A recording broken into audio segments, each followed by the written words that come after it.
Hello, everybody, and welcome to Right Here, Right Now, live Buffalo football talk presented by Forefathers Organics. I'm your host, Alex Brasky, alongside my co-host, Ajay Cybulski, here with me in Rochester at St. John Fisher University. The second to last day of Bill's training camp here on Wednesday. Looking forward to one final day on Thursday. Each week, we'll discuss Buffalo's favorite football team, along with all the comings and goings from Orchard Park, thanks to the Batavia Daily and Livingston County News, and our friends at Forefathers Organics in Dansville. Unlock the power of nature with Forefathers Organics, your premium CBD store. We offer the highest quality CBD and hemp products to liberate your mind, body, and soul, helping you live happy and free. Our mission is driven by excellence and transparency, using cutting-edge scientific methods to combat stress and target issues at their source. From potent ingestible CBD to soothing topicals, all our products are USDA certified organic. Discover all natural wellness from farm to table. Visit forefathersorganics.com for more information. All right, AJ, a lot to discuss from day 10 here at St. John Fisher University. Why don't we start off with some comments made by Josh Allen and tell the people why it should be expected how he responded to a question about Stefon Diggs. Allen was asked if he missed Stefon Diggs at any point over the past few weeks here at training camp. And like I said, Allen just responded as you would expect him to. We'll read the quote here. I think Steph's a great player, and what he brought to this team was special. So miss is, I don't know if I'd say miss. You know, he was a guy that was reliable, you can look to. He's going to have the juice each and every day. I'm sure he's bringing it over there in Houston, so definitely. You can't say that you don't miss that, but I am very happy with what we got going on here and how hard the guys have been working. So, AJ, I tweeted that out, a snippet of that comment, about how he wouldn't say he misses Stefon Diggs. But what I take from that comment is he's really focused on the right now and into the future with this new crop of wide receivers. I don't know if he was necessarily throwing shade at Diggs or anything in that regard. I think he was solely keeping the focus on this year, this transition that the team's going through, and trying to continue to build that rapport with his new wide receivers. The eyes are forward for Josh Allen and this Bills team. There's no looking back now. There's no regretting the trade of Stefon Diggs. You are what you are. You have what you have to work with. And I think Allen speaks for the rest of the team. They are eyes forward, focused on the future, not looking back any longer. You don't think it was a little shade? I'm just kidding. But yeah, I think Josh Allen's comments were fair. I think some people can't assume that, he is looking forward, but also, he didn't say he missed him, which I guess is expected at this point. But again, I think there's some context you can really take away what you want from it in terms of it. But at the end of the day, they're without Stefon Diggs. Obviously, Josh was okay with him, getting traded. Obviously, I think he had a word in that. He was the quarterback, and, they've been a huge impact duo over the past 4 years. So I think with Allen, it's just about moving forward. And when you look at a Stefon Diggs, he mentioned that he brings the energy, and he probably is sure that he's bringing it in Houston and being an impact guy over there. But all in all, again, I think with how this kind of ended, I think Diggs wanted out. Allen obviously was okay with it. And, I think Diggs maybe kind of forced his way out of here. And at the end of the day, it's a new year, a new season. I'm sure he doesn't want to hear any further Stefon Diggs questions, but I think it was good to maybe revisit that as camp winds down to kind of give his assessment on how the offense is looking without such a key piece on the offense. And we'll see moving forward what happens. But all in all, what I'd expect Allen to say, I don't think he really misses him in a way. I guess maybe you could say that's a dig, but I think it's exactly what he said. He misses the production. Right. So at the end of the day, that's all it is, and that's what it is. So we'll see how this Bills offense really looks without him, and it's going to be a huge test, obviously, losing that production of what Stefon Diggs was for this team. Yeah, and just to wrap up the quote, he continued, he was asked another question about it, said, yeah, I'm very comfortable with the guys that we've brought in, and it's no secret. Steph was an all-pro here. He's got the stats to back it up. Each year he had 100-plus catches and 1,000-plus yards, and that's a heavy workload for someone to come in and fill those shoes. I understand that. The guys in that room understand that.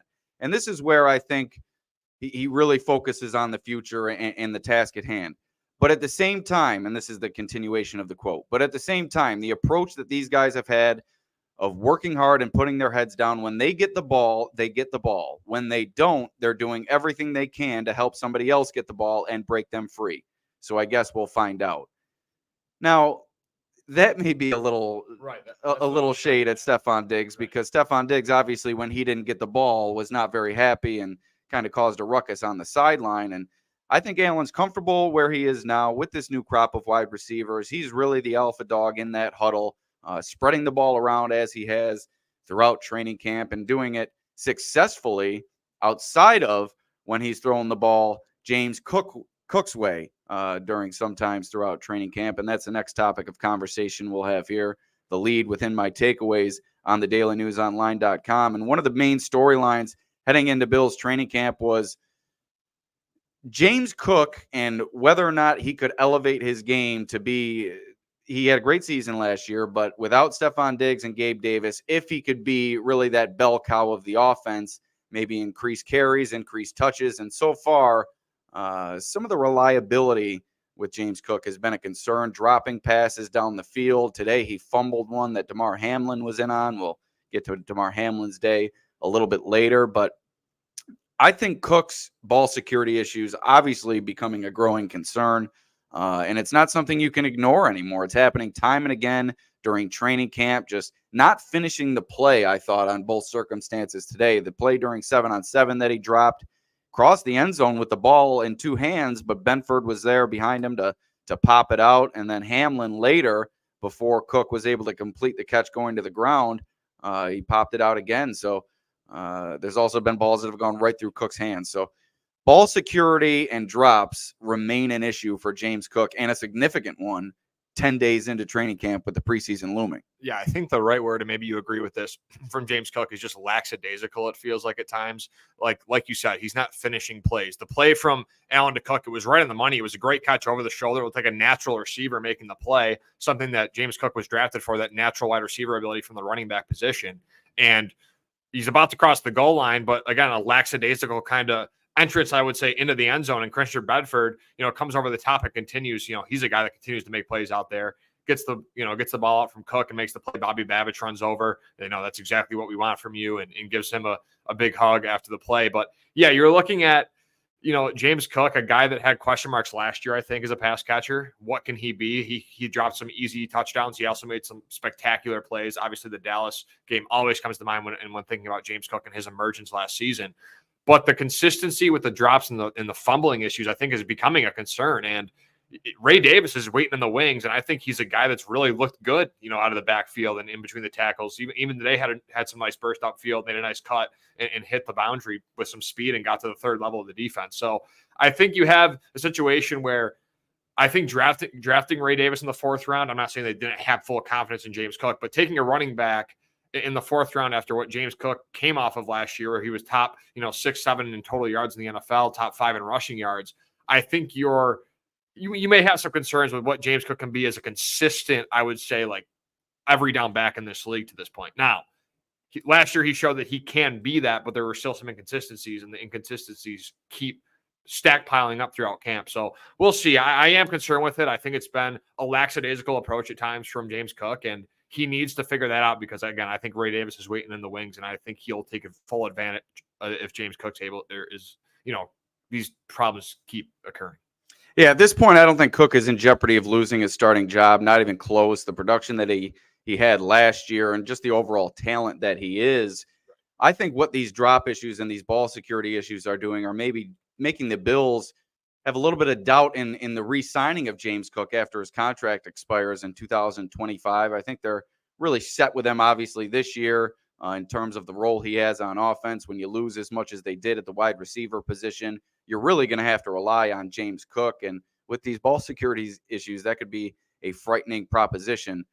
So certainly not setting himself up to answer any of those questions, or setting himself up for a new contract with the team following the 2025 season. Converse to Cook, one of the more reliable players within Allen's arsenal this summer has been Khalil Shakir. He's been kind of under the radar for much of camp. I haven't spoken a lot about him because he's not really a flashy player. He's not your bona fide number one wide receiver like a Keon Coleman who's going to make spectacular catch after spectacular catch. But what he does do is he just gets open all over the field. Almost on every play, you see Shakir running free in the secondary, and he's been really the easy button for Josh Allen throughout this training camp. Whenever he needs a completion downfield, Shakir is finding that soft spot in the zone. He did so today near the sideline, came away with a touchdown as well during 11-on-11 work in the red zone, where he had a nice body adjustment, adjusting to the ball and just showing that incredible ability to catch that he did last year. He didn't drop anything, and he really hasn't dropped much during training camp. Shakir's the rock of this wide receiver group, and with so much transition, I think his performance has really been impressive, and it's just been day after day, wash, rinse, repeat with Khalil Shakir. Yeah, and Josh Allen spoke post-practice about Khalil Shakir and what he's seen from him. And just he mentioned the sense of relaxation that he brings to him when he's targeting him, as well as that he's a guy that he likes everybody in the locker room, which, again, I think that goes back to the original conversation with the Stefon Diggs situation, where I think the offense this year, although they had the success with Diggs, and I think there was a lot of competitiveness and fire and a lot of energy in that room, especially in the offensive side of the ball, I think you're seeing a different approach this year. Alan said it. There's a different vibe. They're playing board games. They're doing a bunch of different things together, going out to eat. So I think they're taking a family-style approach. And like Alan said in the presser, he's not saying they haven't done that the past few years, but it's just a different vibe this year. So, you can kind of run with that how you feel, however you want to run with that. But I think it's just important that Khalil Shakir, as a player, as a teammate, I think he's willing to, like, Alan said, get open when he's open, and when he's targeted. But when he's not, he's, blocking his tail off, right? Or, helping someone spring free on the outside, or, using a combination route to kind of maybe chip a defender and get someone else open. So I think Khalil Shakir is totally bought into what they're doing. I think the Bills expect what he did last year at the end of last season with Joe Brady to fully kind of turn over, and that's what he is this year. So we'll see what Shakir becomes, but I'm really looking forward to what he has shown at camp, and I think he's a guy that's always been open, shown the hands like you said, and there was only one play today where Taron Johnson, who I thought was all over the field, especially during red zone work, had a nice pass breakup on Shakir, but all in all, Shakir's just been very consistent, reliable, and great with separation. And John Robert, one of our biggest fans here on Right Here, Right Now, read that KJ Hamler had a nice day, and he is correct. AJ, why don't you give some context behind that? You really had your eye on Hamler today. The one catch that I saw was that highlight reel toe-tapping catch in the back left corner of the end zone. Just a great throw from Mitch Trubisky, and maybe an even better catch from KJ Hamler. Yeah, just the I would say the sideline, but like the back line awareness, I should say, from Hamler in the back of the end zone there to get the 2 feet in. Offense was happy about the play, but they were using him all over the field, whether it was underneath, drag routes. He was showing some burst on wide receiver screens, got upfield for about a 20-yard gain on touch. So he's showing his speed. He's showing his hands were pretty consistent. There was only one ball that kind of went through his hands. It kind of got on him late, and he got his hands up late, and it kind of went through him. But I thought KJ Hamler, for what I've seen so far, this was really a phenomenal day for Hamler, a guy that's really battling for that wide receiver 6 probably spot at this point, maybe a wide receiver 5 spot. But I really do like what I saw from Hamler today. If he can continue to build on that, again, staying healthy for him, I think is the biggest thing, because that's kind of been his downfall in this league, is just not being able to stay on the football field. So I think with KJ Hamler, he did it all today at every level of the defense. They used him, really used him in the short passing game to show that burst and that ability after the catch. And I'm really looking forward to seeing him on Saturday in the preseason and seeing what he can do, not only as a receiver, but as a punt returner. Another player with a slow start to camp, as Hamler had, but has started to heat up as of late, is Marquez Valdez-Scantling. He made a few receptions on Wednesday, and after practice, Josh Allen spoke on it and said, with Marquez Valdez-Scantling coming over a little bit late during the offseason, it kind of took a little while for him to get ingratiated into the offense, but they stayed after practice today working on routes and working on throws. So I think that connection's starting to build a little bit. And if we see Josh Allen out there during the preseason, maybe that will benefit those two, maybe getting some reps. Although Allen did say today he's not sure if he'll play at all. And if he does, how much. I guess we'll find out that tomorrow when Sean McDermott speaks to the media at 9:15 before practice. But along with Hamler and MVS, another player continuing to make waves, Zach Davidson, made an impact today, along with another tight end, Dawson Knox, who I really wanted to talk in length about during this podcast. Knox has flown under the radar throughout training camp. He's caught a number of touchdown passes. He's been a consistent target for Allen over the middle. He hasn't been as heavily used as Dalton Kincaid, Keon Coleman, and some of the others, but he's had himself quietly a nice camp, and injuries were such a struggle for him last year. It seems like he's fully healthy heading into this season, and if he can remain so throughout the year, I'm expecting maybe not huge things from Knox, but like I said, a steady force for Josh Allen, a steady impact within this offense, and maybe particularly in the red zone where he's caught a lot of his touchdowns throughout training camp. Yeah, I don't know if you're a butter on toast guy, but I'm going to use this. Huge butter on toast. Maybe throw some cinnamon on there. Okay, so my analogy here, because I'm saying you only use butter, I think, Dalton Kincaid's kind of the toast, and Dawson Knox needs to be the butter to try and, kind of complement that kind of duo. So I think with Dawson Knox, he's kind of, the forgotten man of this offense. And I think his work up the seam, his physical ability, I think he brings a huge presence over the middle of the field. I think he can break, tackles from defenders, especially defensive backs, because he's so huge and tall. So, these undersized DBs have trouble bringing him down. I think he can set a tone for the Bills offense each week. So I'm expecting big things from Dawson Knox, especially as a red zone target and as a tone setter for this offense, especially in the run game on the outside. I think he can offer, great run blocking ability as he's shown throughout his career. And again, a healthy Dawson Knox is good for this offense. Josh Allen has a lot of camaraderie with Dawson Knox. He's the longest tenured guy that he's worked with on this Bills offense in terms of playmakers. So I'm looking forward to a healthy Dawson Knox, what he can do. And if he can be the butter to the toast, I think he's a guy that really can shine for this Bills offense. I like that analogy, buttered toast. Before we get too deep into this podcast, let us once again thank our sponsor, Forefathers Organics.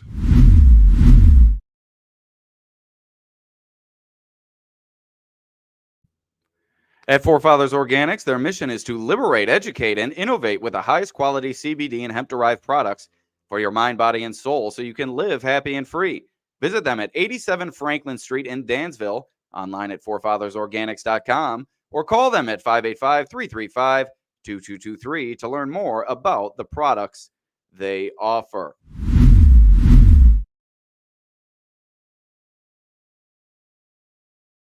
All right, AJ, an injury update as Dion Dawkins left practice prematurely, did not return, but it was later revealed by the team that his absence was due to a personal reason rather than an injury, so good news there. Ryan Vandermark did fill in for Dawkins once again during his absence. He appears to be in line to be the team's swing tackle this season. Andy Isabella returned to the practice field kind of surprisingly after exiting Monday's session with an apparent leg injury. Isabella wearing a sleeve or a heavy sock on his lower left leg during Wednesday's session. Among a long list of those absent from Wednesday's practice, defensive tackle Daquan Jones, who was a surprise absentee, had a vet rest day on Monday. Now he's shown up with a groin injury.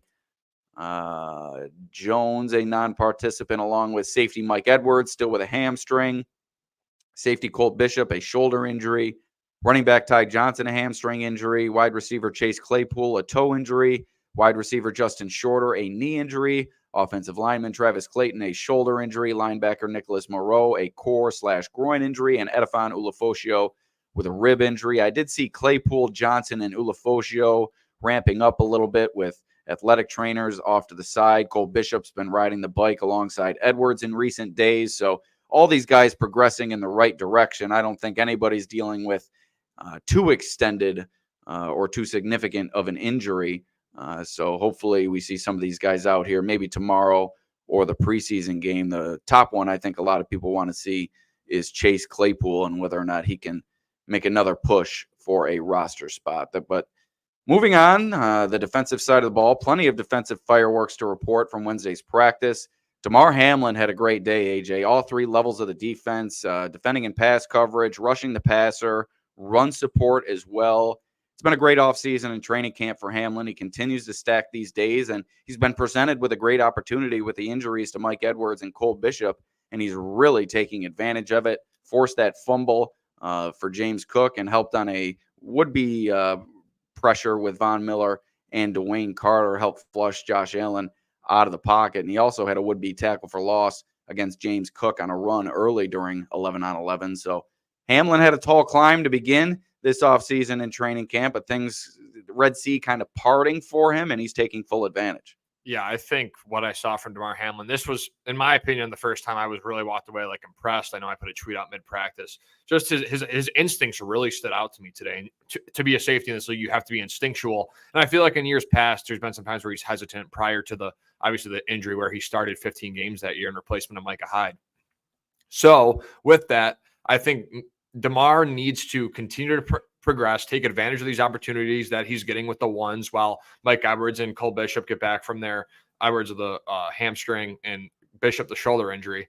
And we'll see what happens from there with DeMar. But I think he's really vying for a week one starter spot opposite Taylor Rapp. And I think at every level of the defense today, whether it be in coverage, like you said, in run support, he had the strip of James Cook and recovered it for himself. So I think DeMar all over the field today was just great. Another great pass breakup during team. So you're looking at a guy that's really showed the whole package today at safety, a guy that's experienced in this system. The Bills value that. Sean McDermott values that. And he's a guy that, again, he really impressed me today. And if there was one guy that I walked away from practice really thinking about, it was DeMar, because I think his progression just from last year to this year, obviously coming off that injury, a second year removed, you hope to see progress, but I did not expect at this point to see this much. So really, really happy with DeMar's progress as a football player so far. Tell us about Cam Lewis. I know you had your eye on him today. Yeah, Cam Lewis is another guy. Roster lock, mark it down again. You said it was like a semi-hot, lukewarm take. Lukewarm take, because again, he does work with the second and third team, but he's a guy for me that he just, every time the ball's around him and he's in an area, whether it be in zone or man, he's making a play on the ball. It's a pass breakup. Something positive comes from it. I rarely see him get beat. Going back the last couple days I've been here, earlier at training camp, I think he won multiple one-on-one reps where he's just sticky in coverage, very physical player. Excuse me, and just everything that I think that they ask of Cam Lewis. So you're getting choked up. You like Cam Lewis so much. Yeah, I was getting choked up about Cam Lewis, but yeah, undrafted free agent. He's been around for a while, and I've liked everything I've seen from him. I think he's a roster lock. He's just impressed again. Tackler, physicality, coverage, everything you want in a versatile piece, and special teams on top of it. So Cam Lewis, Damar Hamlin delivering today, both of them in the mix for reps at safety. Lewis, obviously a versatile player, can also play cornerback as well. But a few of the more well-established members of the secondary also showed out during Wednesday's session. You already talked about Christian Benford. He's really come on strong in recent days. He's had himself a pretty strong camp, but as I said yesterday, kind of the victim, or maybe I said it Monday actually, kind of the victim of some of Keon Coleman's really big plays. He's been in coverage for just what have been great catches. But today he was a menace in coverage throughout practice, while Douglas came away with an interception of Allen during team drills. Just vintage Rasul Douglas, reading the play, cutting in front of the wide receiver, picking it off, and a good return afterward. I believe the video has been posted to the Bills' social media page.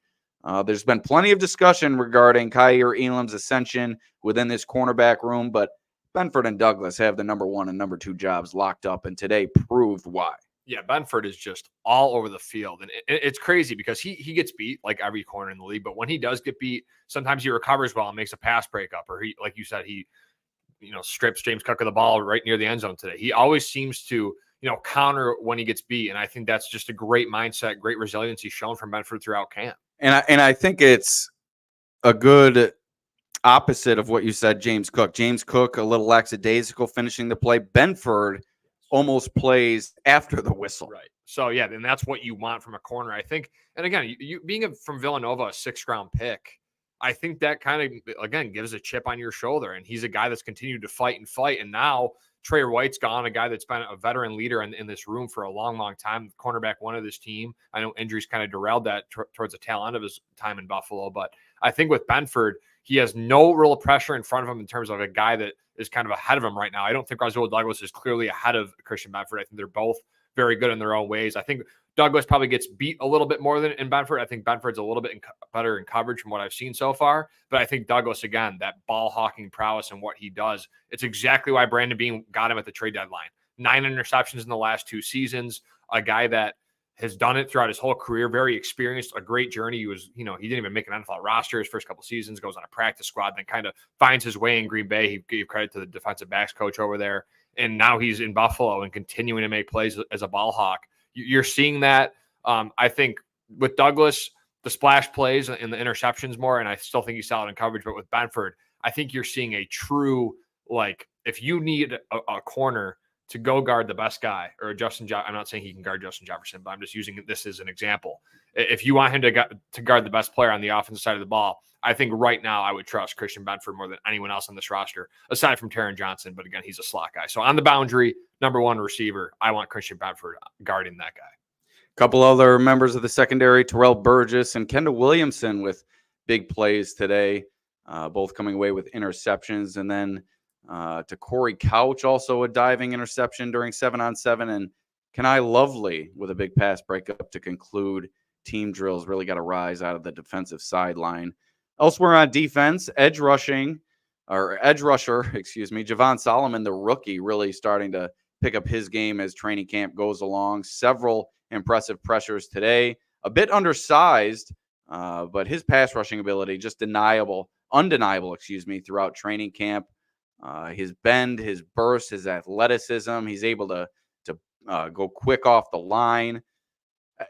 It was tough to imagine this guy ever being a 3-down player, but I think he's got pass rush specialists written all over him, and he proved it today, working against some of the Bills' second-team offensive linemen. Yeah, I saw Javon Solomon win twice, one during 11-on-11 towards like the midfield. I don't know whether it was second or third team, but then later in red zone work, he blew by. He would have sacked the quarterback, and he got by the offensive tackle, forget who it was, but he got there and would have killed the quarterback and kind of like gave himself a chest pump, like pumped himself up because I think he was just proud of the rep. He won the rep, and I think he's continuing to flash. Like you said, had a lot of success at Troy, right? The leading FBS sack getter, undersized, played in the MAC. People maybe don't respect them as much because of that. The competition you're going against, I think, is sometimes very pivotal with scouting. And maybe he's another, again, a day 3 guy that can be a contributor for this team sooner rather than later. I think they need it because after Smoot, I don't really know, like, as a veteran who else has really stood out at this point. So I think with Javon Solomon, he might have that DN5 spot locked up, and you could see him come in at a very, especially to start the year, a very low rate. But maybe as the season progresses, injuries occur, maybe he plays a kind of a major role in this defense. Lastly, special teams. Kicker Tyler Bass finished the practice 6 of 8 on his field goal attempts, makes from 28, 33, 36, 40, 43, and 50. 2 misses from 46 and 52. The 52-yarder, really not even close, both of them wide right. There's been a couple kicks from beyond 50 that haven't even been close from Bass, and he was known for his big leg coming into the NFL, but he's shown some inconsistencies in that regard throughout training camp and coming off a rough year last year. Although I like what I've seen from him inside 50 yards, has not missed many kicks from inside 50, and really all of those have been pretty much right down the middle. From beyond 50, it's starting to be concerning, some of these ugly misses. Yeah, and if the offense stalls and you're at the 35 and it's a 4th and 4, right? Like what is the decision there? You obviously want to trust Bass in those scenarios, but throughout camp, he's had some inconsistencies. Again, I'm not too worried yet. I think once we get to those high-pressure situations and he's asked to make a 53-yarder, then that's really the telling tale of what his future looks like with this team moving forward. But throughout camp, I think he's been pretty consistent. Today was obviously his worst day. The other 2 days, he was perfect on kicks. The blue and red, he just really shanked that 58-yarder. That was pretty bad. But all in all, I think he's been – I'm confident enough in him where I think he can make, like you said, below 50. I'm pretty confident when he steps up to the plate again, that he makes the kick. But again, plus 50 yards, I think there's been some trouble. And he was a guy, like you mentioned, when drafted, was highly touted for his leg and being able to drill kicks from 50 plus yards. So we'll see how his kicking progresses, how he looks in the preseason. I'm sure they'll give him opportunities to kick. I'm sure McDermott's not going to be too aggressive on 4th downs if they get into the red zone or beyond the 40-yard line. I think they'll probably decide to kick it there. So we'll see what Tyler Bass is, but I'm not crazy concerned. But I know I keep saying, but if a high pressure situation comes and it's from 55 and he doesn't come through, then there might be some questions. All right, so that's going to about do it for today's show. Let's quickly thank our sponsor, Forefathers Organics. Unlock the power of nature with Forefathers Organics, your premium CBD store. We offer the highest quality CBD and hemp products to liberate your mind, body, and soul, helping you live happy and free. Our mission is driven by excellence and transparency, using cutting-edge scientific methods to combat stress and target issues at their source. From potent ingestible CBD to soothing topicals, all our products are USDA certified organic. Discover all natural wellness from farm to table. Visit forefathersorganics.com for more information. All right, that's going to do it, AJ. The Bills return to the practice field on Thursday for their final session at St. John Fisher University. Sean McDermott addressing the media at 9:15. Practice beginning at 9:45. Any final thoughts? Yeah, shout out to Ricky, who's taken on the NFL Insiders. I don't know if you're listening, but if you're listening on audio, there's a guy, Ricky, who called the Brandon Ayuk trade to the Steelers about 3 days ago, and there's been some back and forth. The Steelers were out of the situation, according to Ian Rappaport and a bunch of others, and now they're back in it, and now they're like the front runner, and Ricky's like, it's a war. So I just wanted to shout out him because I think it's just funny when, this random guy with a dog, picture is his profile pic on Twitter with a hat on is taking on all these NFL insiders, and all these people are like, kind of rooting for him in a way. But that's really all. I'm excited for, the preseason game, obviously on Saturday with the Bears. Get a look at Caleb Williams, which will also be exciting. A very highly touted quarterback that I think will have success in this league. A very talented Bears team that I think could be a sneaky NFC North, maybe potential winner, but it's a very tough division with Detroit and Green Bay. And I'm just looking forward to the last day of camp and moving out of the preseason, what to expect from several roster players on the roster bubble. All right, that's going to do it. We'll get on out of here, and we'll see you next time. Peace out.